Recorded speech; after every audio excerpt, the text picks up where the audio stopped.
omukazi omusoga tanoba omukazi omusoga azaala ate omukazi omusoga azaala ate omukazi omusoga afumba mwami as long as you function in the bed as long as you perform omukazi omusoga tajja kubaawo era kyova obona abantu oluusi batukanga ati abakazi abasoga tebasoboka they are right you must be a performer. Jojo olikwenda owasa omukazi omusoga yo so oyina okuba nga okola omulimo gw'ogule ng'omwami oyina okuba omusaada mu nnumba ekyo nekifumbisa abakyala abasoga nti ekindi ife bwe tuzuula nti omwami wange musaada mu nnumba aye ebigambo by'empiya tibigemagana bulungi ife abakyala abasoga kola ssente twadikuwa era abakyala abasoga bemubona abasinga batambaami baabwe empiya iwe wamubonera wale aye nga toyiddi aye because emirimu okola bulungi enkutaamu esente so ife abakyala abasoga tuteera mu irala n'ennumba n'azimba nakandi ogula seminti okole bino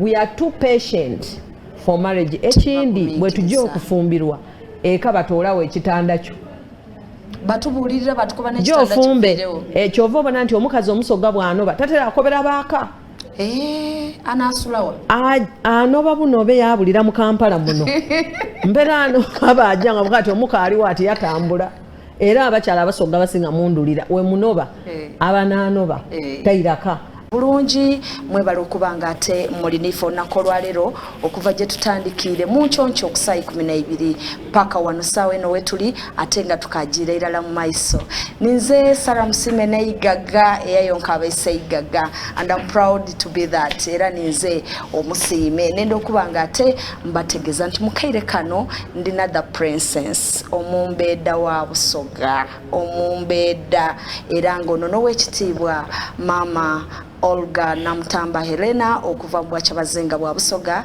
era nga ni minister wa tourism oba minister w'ebyobulambuzi mu Bwachabazinga bwa Busoga and she's a lawyer. I love saying it because ekyo nekitibwa buli omu at least wadi mama nze nayenda kusoma bwa lawyer ayembula ya wano yanemeseza amuhambolde okukyaza olunaku olwaleero lamusako ababoni baife nsiimye ino Katonda yebale kubakuuma Kyabazinga afunvuwe ndi musanhufu ino this is home nenda okwebaza abali ku TV Baba TV enkyo lya leero n'ababa ku bulido nti tuli mu wiiki yaife ey'abakyala abanaye abali tuwuliriza ninze Mumbeeda Helena Namtamba minisita w'ebyobulambuzi ate pleader ndeeta okulamusa okuva eri seife Kyabazinga ne mama Inebantu n'okulamusa okuva ewa mama Kadaga patron waife owa tourism n'eri bakwini banalulungi ebyobulambuzi mu Busoga ne ba tiimu yange yonna gye tukola nayo mwebale ino twesanga eri mama okubona muri kumpewo da Baba TV butereevu mama tuli mu wiiki y'abakyala abanakazaire b'eiwanga era weenaawo engeri bw'oli nti oli mama waife ate ng'otuleze ino ate ng'olina byogeise ku Busoga ne Uganda otwaliza awalala olwaleero tulijja kuba nga twogera ku nsonga abakyala tutuyidde rights dayfe abakyala tutudde kiki etulina akola abakyala tutudde lwaki luno olunaku tuludaguza ate nga luli international nti luli munsi yonayona era ngenda kudda omwezi 8 omwezi guno ogwene ebikudduko birijja kuba mubende era nga olunaku lidda kuba lwa 6 maama mbeere nsaba tutandikire weenaawo lwaki omukyala yandagwiza olunaku luno lwawunyirize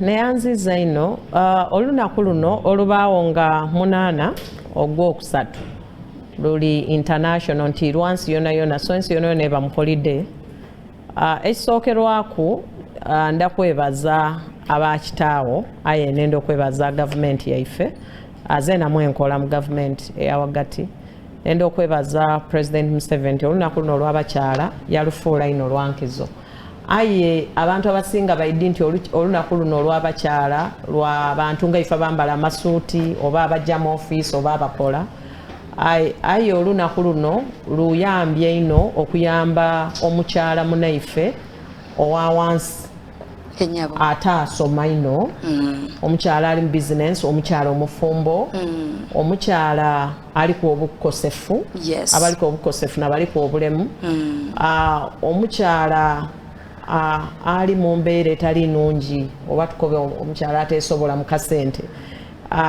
olunaku luno n'olwavaaku amateeka agatufuga n'agatuyambye okuba nti buli mwaka gajja nga bwegweyongera okuvaayo obulungi ino tulina rights ningi ino nga abakyala aye abantu baife oluisi kyebasinga kwenda ino kutegeera nti oidi abaami batubonyabonya kituufu so abaami batubonyabonya abakyala basinga okubuuza perano nze where is my right yeah where is my protection obukuumi bwange buliwa ate nga ife culturally nti ife abakyala tulina okufumbirwa tulina okwikaikanira abaami tulina okwikaikanira amaka gaife ate tulina okuba patient oidi abakyala nabasinga okuba bagumiikiriza so omukyala ebintu byasinga kuoba nga ayenda kutegeera obukuumi bwe buliwa so olunaku luno lutuyamba okurenewinga lutuyamba okwiza obujja amaani gaife nga abakyala abakyala ekisooka tulina right to life okuba abalamu kyova obona nti woba nenda tulina antinento ojja bakulabirira wakola wano obulezi paka wakola ki wazaala era waba ni right okuzaala omwana we n'aba mulamu n'omwana we yaba akimulamu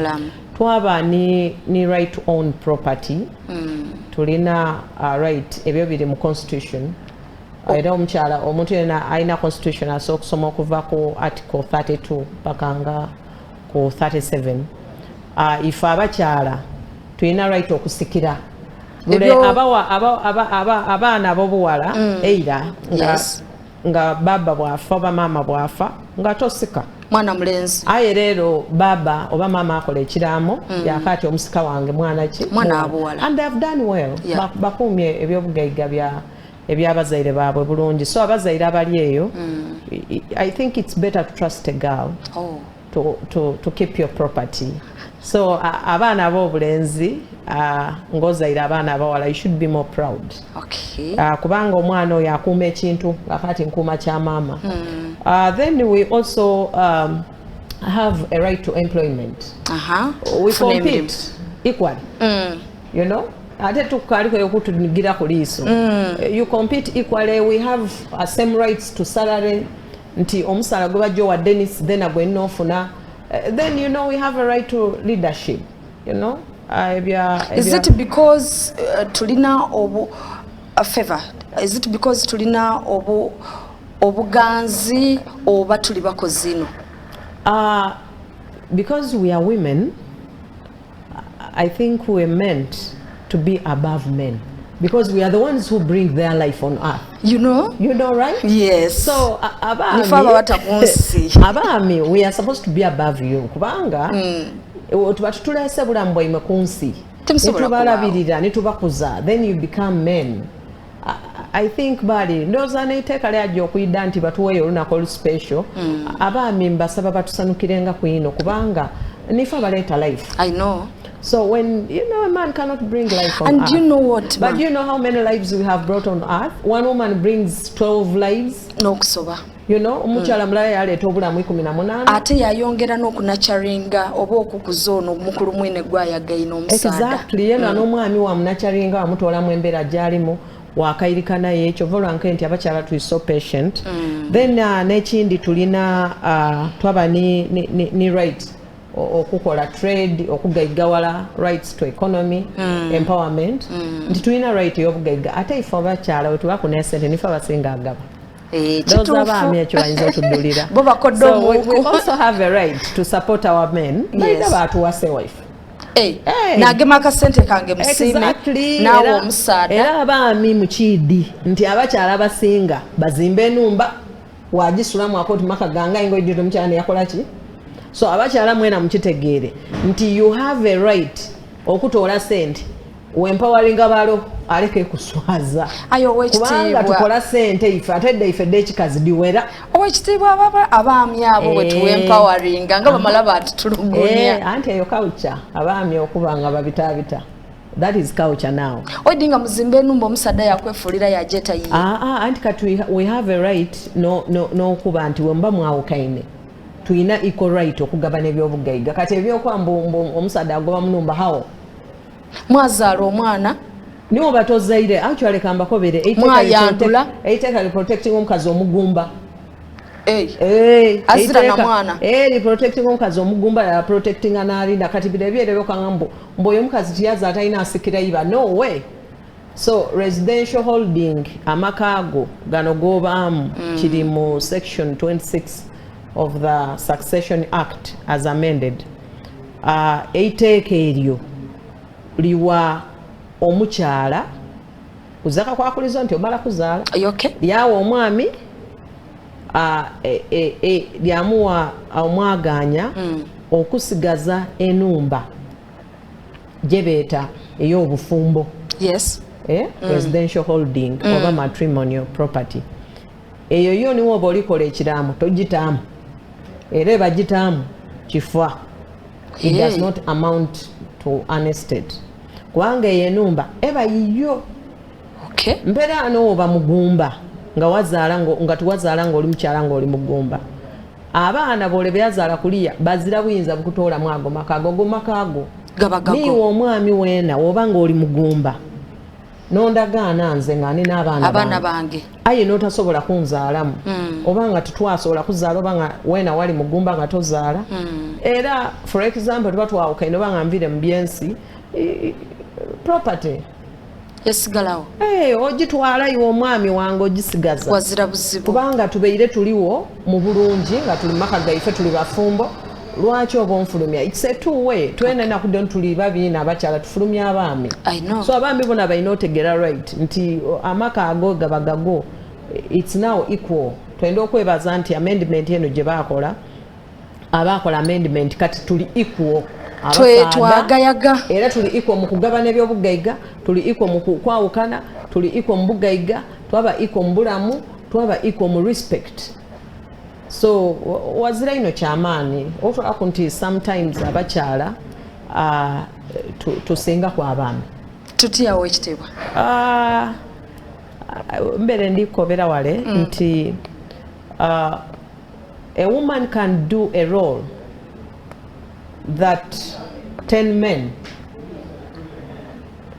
what 10 men can fail to do, one woman can perform it. Omukyala mulala asobola okola obuvunaanyizibwa obw'abasaadde 10 ng'ali mulala.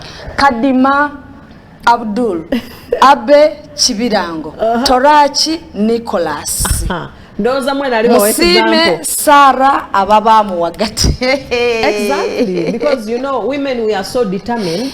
Omukyala waba alikola ekintu kyonna mu bulamu tukola n'omutima mulala ate kubanga abaami bano benda ino tuchallenginga tuba batono ne mu employment obona nti abakyala batono kubanga bo benda ino tunigiriza I want you to tell me nti role omukyala mulala gyakola abasaadde bameka bo banabo oba n'abasaadde nga 10 you get it you have a CEO here who is a woman exactly Madam Alice ayemperano bameka asenga kufuga bakulira basaada oba envumulo d'abasaada diriwa exactly then n'ekindi nti kubanga we bring life we bring their life on earth nti Katonda yatuyamba abaami bano batuwa ino respect ate batwikiririzamu ate n'ekindi to consulting ino so ekyo kitufuula okuba so perfect so what fails 10 men to do one woman can do it exactly so we are determinants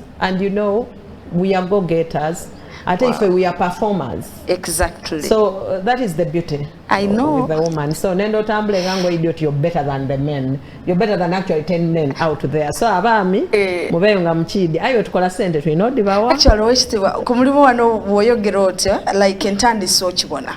Cause zedida wanesawa 10 aye okutandikira ku gate aba musaada okuyingira paka mu control room abatutakumpewo basada ni sign we tuli kogerera bali omonge 10 balingirire ife era bali kubona ife ababiri abali ku set abachala. I know. We are so beautiful. So here and we are better than 20. We are better than them. Ni Kagame kwali. So that is so interesting. Kati abachala bali batukumira inuma nga tibaidi capacity ya ife. So nayongera okwebaza President Museveni nti atoire yaino obuyinza bwaife ekintu ky'omukazi mu leadership okuva ku local level nti kati kule twabanga ni ba chairman excuse me lina lyabitanga nti chairman ai tuina ba chairperson tuna bana and they're doing better. Exactly. Boyagana ekyalo nga kiri kuna abakyala toida kwagana ku ntalo ino bwibi kodi kunoba kulwanagana maka they control n'abakyala ida paka munumba yo yakati wache ofumbo bulemi omusaado idamu agana uwe you get it. Abaami oluisi stamp daabwe dibamu ku bize da LC I know n'abakyala akabanga kyakikaze obanga baana kusoma nabiki kankutere nakazaire weiwanga. So leadership okubona tuyina vice president omukyala ova okuva ku vice president you slow down tuyina the speaker ikirire eno wansi tuyina mama ife Kadaga who was the speaker of parliament emyaka kumpi 20 ate mperano yagemerera obusoga ya butembeeta yalwanira obusoga paka etwafuna kyabazinga a woman. Exactly. Yeah. So when you look at the role of a woman really if abakyala Katonda yatuwa, and I always tell people it's only women that talk to God. Oh yeah. It's only women that communicate to God, and men will urge and say why, how, where. Omuntu okusitulenda nga tayidi kiri munda yasula emyezi mwenda batogani Katonda. How do you talk to God? Obulumi buleboka nzala omwana ono nga muki nga mulamu toyidi ni kyoli kuleeta zena nsigaza obulamu wena osigaza obulamu. You know that moment with God ng'okujafulumya that life, and then you fight not to kill that life. Exactly. Weewaayo bakati sindika walekera okuyisa ekyama kiri wagati wa ne Katonda. Exactly. So we talk to God. Nebyawandikibwa bikobawo ekitiibwa nti omukyala bw'asabira omwami we emikisa giba mitangaavu. Era waliwo endogereko benaku dino nti omufumbo omukyala bw'afuluma enumba oba omwami bw'afuluma enumba ng'omukyala muniivu atuukeyo byaddema kuba birungi. Ayi bw'ava ewaka ng'omukyala musanufu ate omukyala okuba musanufu n'okuba omwami in your bedroom n'akameeza bintu bibiri fe abakazi tuziraino so ebintu ebyo ebyakameeza n'ebintu eby'omu kisenge as long as you put them right ng'otegeera oti omwami you'll have all the blessings. Era nze oidinza abaana bange balenzi I always tell my boys when you grow up you must always give women money. Exactly. Omukyala muwe mama omuwe so that you get peace, you get blessings. Nichonka ayo as long as omukyala tali happy you will never. Mama eri abaami abakopi I know aye abakyala nife tulina ofuula abaami baife obutabaki bakopi. Then nekindi tulina cultural doctrines netutasobola kukyusa. Twaba ni religious doctrines netwajja kukyusa. For example the Muslims abaami balina enti okuwasa abakyala bana. So why do we have to send omusaada mu byokundiza? When you're born into that religion, nti doctrine yaye kuba bakyala bana. Then oliniwe Anet ojire wafumbirwa Muhammad. I think you must be submissive enough okutegeera nti abakyala balina okuba bana. However much you're rich or you're poor, you must oikiriza nti bulina kuba bana. Then n'ekindi eno mu religious day for twira mu culture. If the culture customary law does not limit men okwandula nti mwaja mwayandula bwandule customer aterimitinga mwami kujja kwandula wano yayandula wale no ajja yandula emirundi gye gyali era mwemwe na muba bakazi so when culture ekkiriza omwami okujja yayandula wale what women we should fight for our space to be protected omwami wo waba afunyeyo sente n'agula poloti muzimbe babiri you own it bakyusa endagaano apaana abaami bakyusa endagaano kati bakyusa endagaano ezajja kutola munumba ng'ogibeiremu no ezajja kutola munumba kankoye musime we are here and we are supporting fellow women at no cost abakyala tuli bayamba mu mateeka ku bwereere because they must know tuidafunanga yok time idenga tusomesa abakyala ng'ebyamateeka for example bamending succession act section 27 bakola breakdown ey'okugabana in case omuntu afiire nga takoze kiramo kulenga omuntu aba takoze kiramo brother we n'abaana nga nababitwala iwo wakola kiwatambula aye bannaawo n'abaana bano boolabirira eka boona balinaku nowadays percentage era bo bebeta ba dependent relatives mwana wa sister wokodiani mwana afuna 4%. Customary hair omusika omusaayi olukoba yafuna 1 aye kululenga tukidi nti omusika gobakobye natwala buli kimu you get it so it's now so clear era mperano neyo gundi yone ya specifying nti ono omukyala oba omwami for example omwami wabanga nafiire omukyala atwala 15%. So waba n'abakyala be bana they will share the 15%.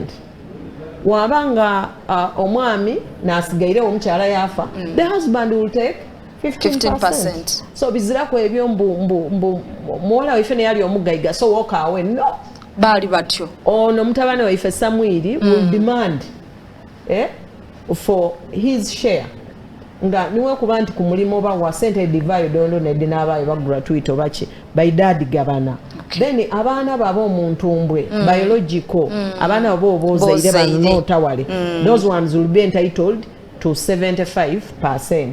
So oba n'abaana be wazaala oba wazaala maid wazaala mukatale wazaala omuwala oba wazaala mukyala wa mbyaleeyo oba wazaala omwana mu banka wazaala mu dokita wazaala mu musiimo wa TV they will combine all the children and say omwami Samwiri alina abaana 8 then they divide all children have equal rights. So tena musada akuzaalenga munga mugaiga obanga ali eyo ng'obeeno wakoba oti mpera hano omukazi ali ere kubanga no wakabi n'alitwala omwana waalina omugabo equal nga naki n'abaana be.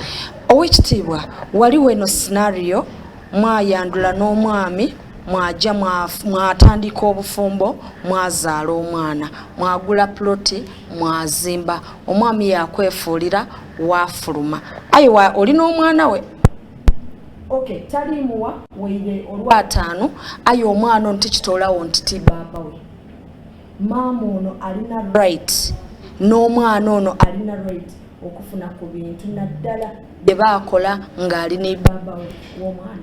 Mpedano ezirayiteeka eyo likuikiriza kufuluma nomba eyo ng'olina omwana lizirawo niwo olimenti n'osigala mu nomba okulizeemu ki omwana.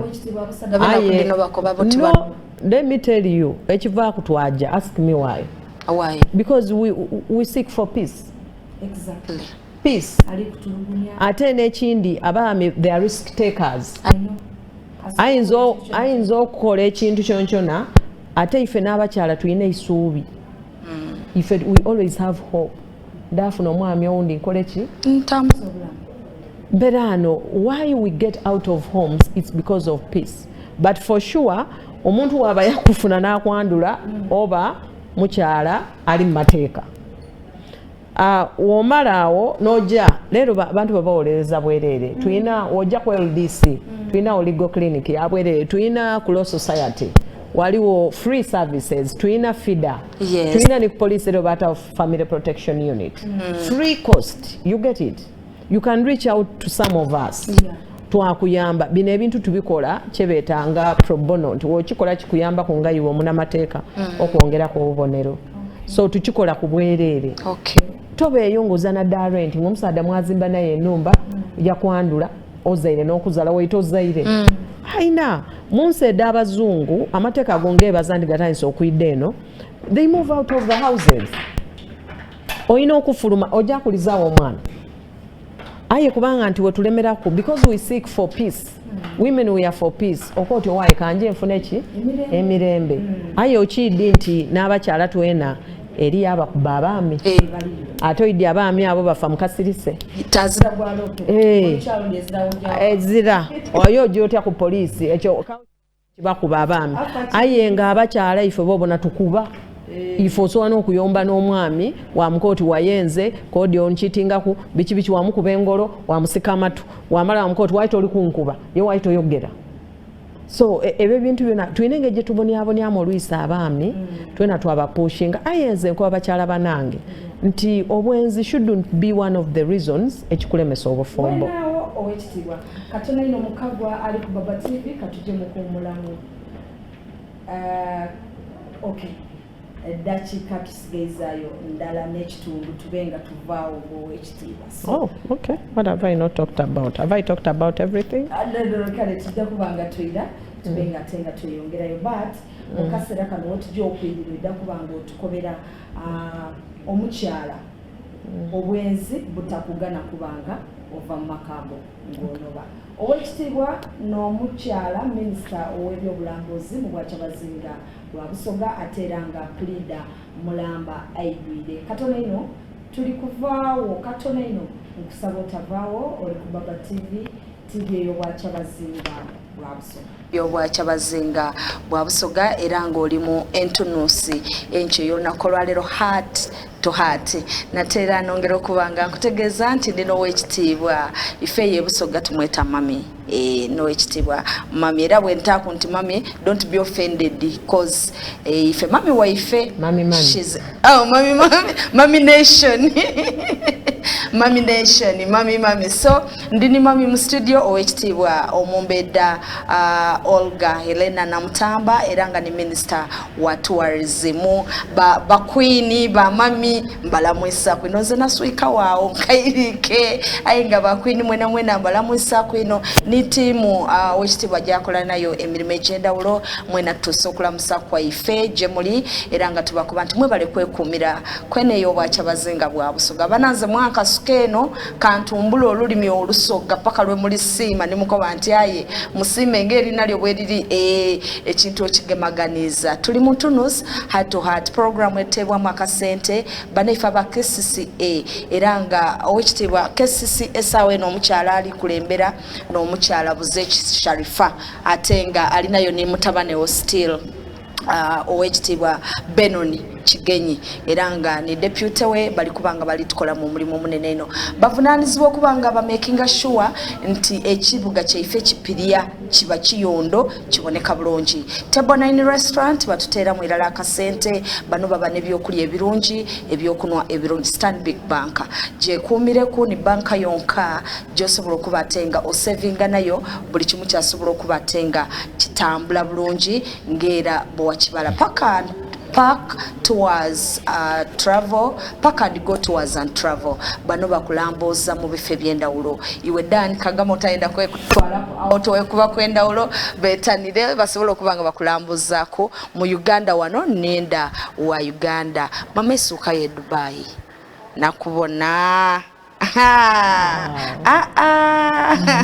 mama webale tukiikirira owekitiibwa webale nakutwala abaana baife bona bajja bamirwa abembi nabo nakurudemas omubede nabo natina baby nabo nabangi jobless thank you so much mami tusiima we appreciate webale kubanga legacy at least otulekeirewo omukululo atenga okatuwa twebaza mama Kadaga ne yatamu sente yampa obuvunaanyizibwa okubatwala amina aye kyali kinewuunyisa ino nti abaana baife bayitibwa nina nkunoni ekisoboka maama oyidde eno netolako ebisiraani esinga okujja mu isabo ojja mu ibbanga olata kubyako so etola and I think they have changed. We have tried to bana mwebudde nera mwetwale mutalinda wakitibwa kai kuba kunijja abatwala by that now they've started getting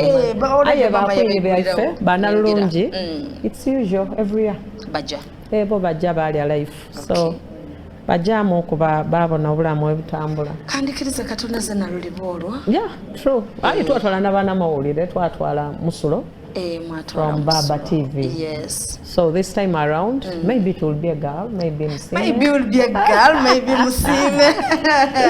Yes, and it is this year again. I mean. Yes. So abana befa Dubai, aba UAE. Aba UAE. Is it with Gulf countries to benda ino? Aye idukia twali mu America kutwegate. There is also twegate in Minnesota. Eri okufanga binawulala paka 24th May. Okay. I hope Baba TV will be there. Amina. Ejja kuba ya US, then tulina ni Dubai ene ejja kuiramu this October. Then tulina South Africa, they're also going to organize.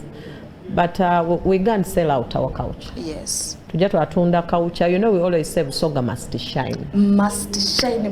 So if ngaba Soga, we have to sell ourselves and sell our culture. How we sell ourselves is engeri gye twepackaginga mu bantu twayawuka ku mawanga agandi. I always tell people nti woba oli kwenda kuwasa mukyala anaakufumbira nga tabalirire bugayga bwo otyo nga takubalirire oyenza oba toyenze nga ajja kufumbirwa iwe oba oyenda kukoowa mukazi nga yetakukooye otyo mukazi musoga idda busoga titunoba omukazi omusoga tanoba omukazi omusoga azaala ate omukazi omusoga azaala ate omukazi omusoga afumba mwami as long as you function in the bed. As long as you perform. Omukazi omusoga tajja kubaawo era kyova obona abantu olisi batukanga ati abakazi abasoga tibasoboka. They are right. You must be a performer. Jojo oli kwenda owasa omukazi omusoga yo so oyina okuba nga okola omulimo gw'ogule ng'omwami oyina okuba omusaada mu nnumba. Ekyo nekifumbisa abakyala abasoga nti ekindi ffe bwe tuzuula nti omwami wange musaada mu nnumba aye ebigambo by'empiya tibigemagana bulungi ife abakyala abasoga tukola ssente twadikuwa era abakyala abasoga bemubona abasinga batambaami baabwe empiya iwe wamubonera wale aye nga toyiddi aye because emirimu okola bulungi enkutaamu esente so ife abakyala abasoga tuteera mu irala n'ennumba n'azimba nakandi ogula seminti okole bino. We are too patient for marriage. Ekindi bwe tujja okufumbirwa eka batoolawo ekitanda kyo batubulirira batukoba n'ekitanda kyofumbe ekyova obona nti omukazi omusoga bw'anoba tatera akobera baaka anaasulawa anoba buno obe yabulira mu Kampala muno mbeera ano abajja nga bukati omukaaliwo ati yatambula era abakyala abasoga basinga mundulira we munoba abanaanoba tairaka aye omwami bwairanga kati munairayo ofumbe kubanga bamaama baife baaguma ife ekigambo ekyokamba omwami yagire yayenda nakulanga nze kati kiwulira era wenawo wakitibwa embeere ndi gyokubuuliza nti omukyala ali eyo ali kusuubira ng'olwedde tuli mu wiiki ya kucelebratinga luno olunaku lw'abakyala wali yengeri eri kuleetangawo obutabanguko era abakyala twasiba twajja bakaada kwenda kwenda omusaadda buli lwayenda atipu ng'emigugu cwe aye mwidde obwenzi obubanobya bwakujja mu isimu lya mwami wajja message lyange naye aye lwaki buli omu alina isimu lye owekitiibwa kyembwe at least kantegeere nti ze nantegeere position yange wengwa. Now let me put it right. Abakyala banange, the advice I give you, tienda mu bintu bijja kutoola mu bufumbo onobe nti omusaada yayenze lwaki ndikwenda obufumbo obwo obubeemu onobe ng'omusaada akukuba emigo ng'omusaada takolabire byenke nti alina kuba muki musaada ayemereera omusaada ono nga taweerera ki baana omusaada nga takuwa ki sente daki damere ayo obwenzi aye ekigambo eky'obwenzi bana culturally let's come to terms with it nti if abakyala our role omwami obo omugwiremu ng'agiremu ey'embeera. I think our role is to cry. Awulira mukwa. Our role is to cry. Omwami akwati. Sorry. Omwami, this is for the boy child. Bana, you have to be protected. Imwe mulimo gwaimwe kutubudabuda nga ife tulize na kutu assurance nti you're my wife. Bire byoli kulirira biveeko. Assurance abaami mujidi. Precisely kwegana. So ebintu ebyo oti nebyo nebiwumba wumbati omukyala. No, the boy child have to be protected really. Kubanga nifa pushing abaami olwisi ku kisenge ojire mu isimu lya protect nze ojingiremu ojire messages okubire bakazi bayina okoze eki. You know, if someone delays out olwire wa ojire mbwenze. For me, a woman, when I delay out, I want the man to accept chembere ndikola. Why? Why do you want the boy child to accept? Auntie Ramba itiri mukola. Auntie yana timu abeire. Believe that one and go on. So abachala banange though adultery wenzi chiri ground ekola okwawukana aye oku justifying ensonga eyo mateeka kizibu kubanga yoja kizibu ino it's very hard to justify adultery. Bozena no balwokuba omusada. Omusada ali mwenzo ozira womugemeire, you know. Oyina okubanga obirina omugobye kakubudde aye n'olwisi opushinga omwami abantu abandi baiddayo tuli yakati nze omusada namugema ni maid, but I mean obuuza kyava ku kirili yakati yalekera okwegaita ninze omukyala yakati kamwenda yankati tienda kodi bichi you know. Sometimes olwa mukali wachi wajja kono wachi wajja kuli yakati naenda mulumyamu kwa mukazi wange mwenda, you know, atansoni we atabami batwetondera ine bisere bisenga and don't want to accept.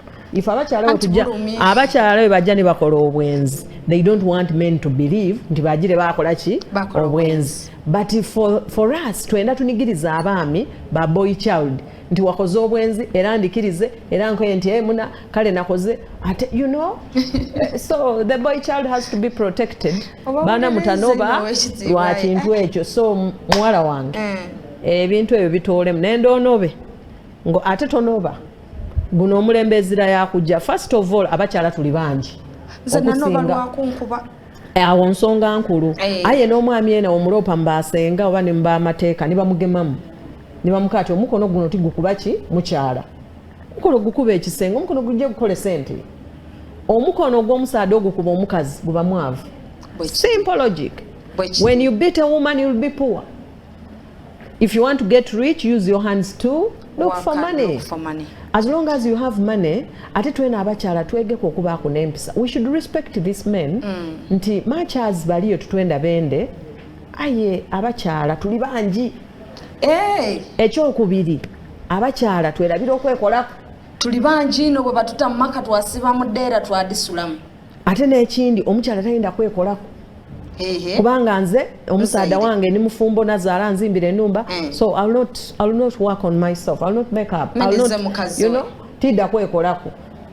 Abaami bende ebintu ebibasaanalaza amaiso. So abakyala, I'm not saying for today, aye tulina okwega okwebudaabuda tulina okwega okwekubiriza. You know, when a husband is coming back, you know, tumugulireyo kunebirabo anyway. Tutemu kunaka sente. Bana love erimu respect ewangala. Then ekintu ekincheneza okwogera ku bakyala baife nti abakyala balina otegeera nti balina right to own property.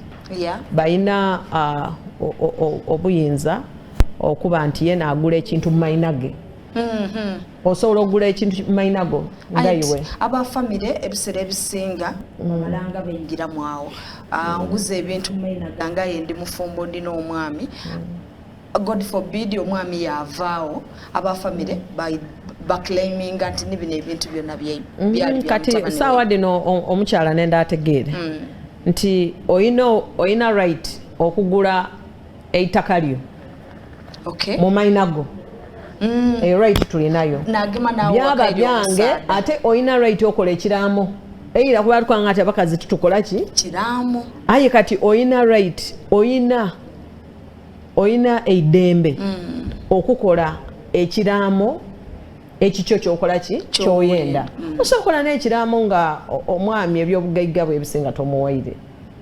ate n'ekindi abakyala mbakubiza mukola ebiraamo kubanga otakola biraamo wale we mbasomeire wale nti wale omuntu ng'afuna letters of administration watwala ebintu byombe nakubigabana aye mukola ebiraamo kubanga wokola wiiruyo otegera nti kino nkiweire mama wange kino nkiweire baba kino omwami waidde atwala residential home aye n'ebindi n'abaana bo so ekyo kyona kitufuula abakyala okuba nti tuli bankizo then n'ekindi abakyala tulina right okufumbirwa nga buno ofumba obulemye olina right tobanga n'abaana bataano oba noba n'emyaka 5 n'otya kwira mu kufumbirwa tulina eddembe era omukazi adiba ng'amaze kufa ayo omukyala niwe abanga n'emyaka 6 you can't get a 70-year-old man ate ng'azira na mukyala yamutwala so abakyala ebintu byaife bisinga obungi n'ekindi tulina right okuba abagaiga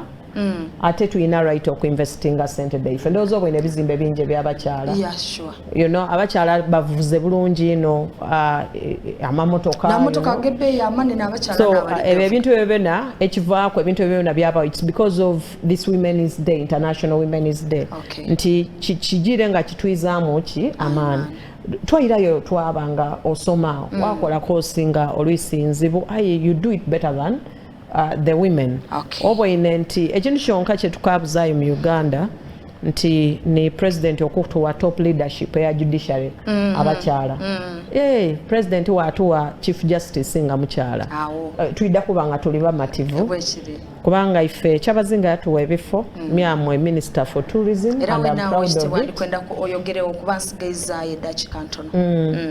nze nga minister tourism nga ndi mukyala nfubya ino nti buli mwaka tulonda bannalulungi abaana abawala abatembeeta ebyobulambuzi mu districts mu chiefdoms 10 buli mwaka noonyayo abawala 23 benkola nabo but trust me it's because I have a stronger team of girls who now of women tikwewaana but Ministry of Tourism it has done good we have promoted Busoga beyond olekibona people are proud of us mulina famu je mwaje kuje twali tutuidina exactly so it's because we are women ife tufaayo twenda tukola ekintu nga kisinga kwe ky'abaami n'abasadde baje kagulu balemeroni n'olusozi aye abakyala banina olusozi tunina olusozi tuyina baba kyabazinga yampa mukama wange mama Kadaga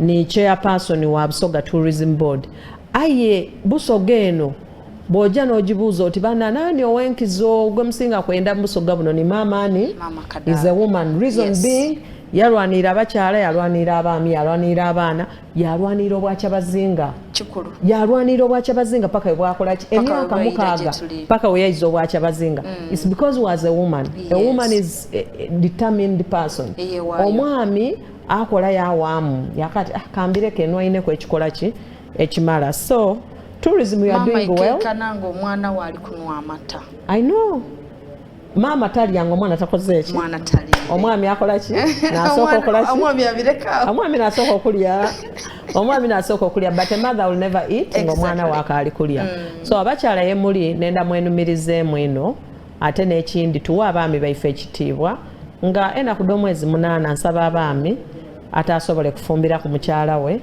amugulire ku katekawe amugulire ku kajuice amugulire ku akalabo amweni ku sente tola ku sente ow'omukyalo mukoti gy'olye ku out omutwale ku out make your woman special and more especially abalenzi n'abaami abali eyo make your mothers special maama yakuleeta ku nsi nga alina kudo mwezi 8 oba tokubira nku maama weisimu geme isimu omukubire maama omukoti maama nkubire nkuweerezaayo omutwalo joguleyo ku hafe y'emamba okoleki olyeko abuuze lwaki omukoti olunaku luno olwaimerwa abakyala do it oidafuna blessing mwida kunoonya munku emiti ow'ekitiibwa ebintu byatukobera akasembayo abakyala bali entitled okuwasa abaami eiteeka likoba constitution ekoba nti omukyala oba omwami aikirizibwa okuwasa kasita abanga atuusiza emyaka 18 n'omunaana aye culture yatukoba nti omusaada nalina okwidde waki gye bazaala omukyala. So how do we kuwasa? Tuwasa tutya? Ntaamu ki? Akasente. Yes. Tulina otaamu. Ekikazi tulina otaamu ofune ki? Ekitiibwa. Exactly. Tuligula kitiibwa. Ogula kitiibwa because you must be at peace. So abakyala twege okutaamu sente bambi baife bayidde. Omwami oluyisa abakola aye kubanga ife nkukobye nti oli mulalo singa abaami bameka 10. Oyidi kyekitegeeza you even earn more than them, so why don't you put in your husband money? Mutemukasambanga mugemagana amimuwe omwami akuyambe yakuzaalamu abaana bo akukuumye wena yakutolewa imwe n'empisa embi. Tulina abantu abazaalibwa n'ebitambo baloge waabwe bayisi baliko ebiraamo oyo mukazi yeneno omuleesewo kyova obona nti abandi obawulira nga babasazeeko obusaada oyo aba alina ebitambo. That is nothing. Abo baba n'ebitambo nga balina ebitambo byakulya abantu pano kiniina nga kyakulya yafuna kyasala. So ekyo kizira muyiwali kizira mukodi ebyo bitambo bantu baba n'ebizimu oyo aba yeetaaga divine.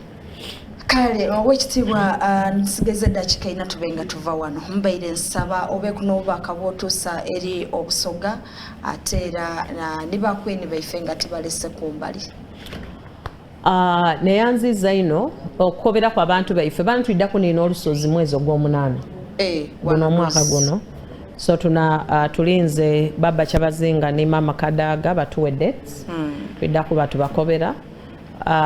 Ekindi nenda okutegeeza abantu baife nti tulina tourism sites e Busoga edda okujja okulambulaku. Tulina Bishop Hannington eyo omuzungu yasooka yayidda muno okuwaayo enjiri we yafiira mu 1985.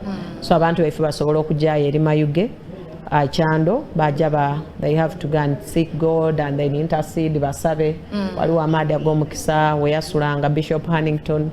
Then twaba ne Kagulu olusozi lwaife badaada abalangira abaava ebunyolo we baasookera eyo mu 1930s we bayidda ne bawangayira dada na Buddo we yayidda ne omwami we adada namutukula basetolinga awo niba abalangira omwava Baba Kyabazinga afuga buti. So bayidda bawangalira awo Kagulu olusozi luwanvu 3600 feet above sea level. President Museveni twamusaba yatuwa sente twataako amadaala yatuwa amasanyalaze yatukolera oluguudo yatuwa n'amaadi and the president is one of my biggest sponsors. Ampa sente Jajja Mwami. So Jajja Mwami, I love you so much. Atuwa sente twakola ogwo omukolo and we do it concurrently with Baba TV. So twaba ni Busowoko Falls abenda okujja okufuna massage ey'amaadi. It's only in Uganda, it's only in Busoga where you can go for the water massage. It's nowhere else. So oboyenda massage andi bajja kutogonyola n'angalo. But if you want the natural massage, you just go and sit. Ate ffe Katonda yatuwa amaadi gaife gabita mabala gakola massage gaidanga masu. So twaba ni Itanda Falls yona nungi ino abantu basobola okujjayo ku biriro for rafting. Nenda okwebaza management munamukize Honorable Moses Balieku. Mwenda ino yebale kuba is one of my advisors in tourism. So mwenda ino ne executive director waimwe yena atukoze bulungi mwemwe nambenda ino my queens baliyo balikola projects. I have one of my communication officers Douglas is doing very good work. My tourism officers in the diaspora, I love you so much. My artists, the BTM family, they're doing a good job. No kulamusako abasogama na mwena tibana mwe bali kunsabira na amala okusoma Prida aina ni masters mu mateeka n'aba ni masters in business administration bana mwe bale ino mwe balire irala. I take this opportunity to wish you a very prosperous Women's International Day. Be good, be rich, and support the men. Kale Baba Isefe Kyabazinga Busoga latafunvuwa ebyanda n'ebyanda. Kale sponsors baife katona ino nendo okongera okubanga atemba sima olwokuba atenga mutamu akasente. Table 9 Restaurant, thank you so much. Atera neife aba KCCA Stanbic Bank atera neba neife aba Park and Go Tours and Travel mwebale ino mwebalire irala ababaire ku thank you so much.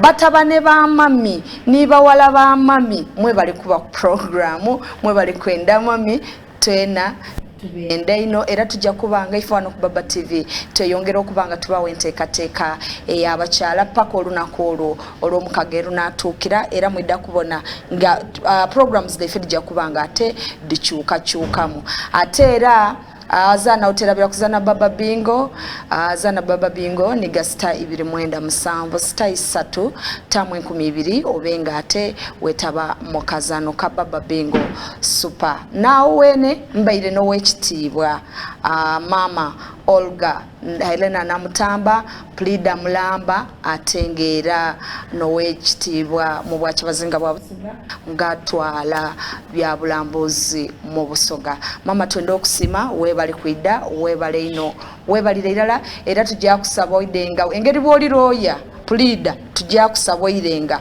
osomesa abakyala tutudi rights day fe tuli mu bufumba tituidirire tunoba ato tulobeiro noba kale ndija kubanga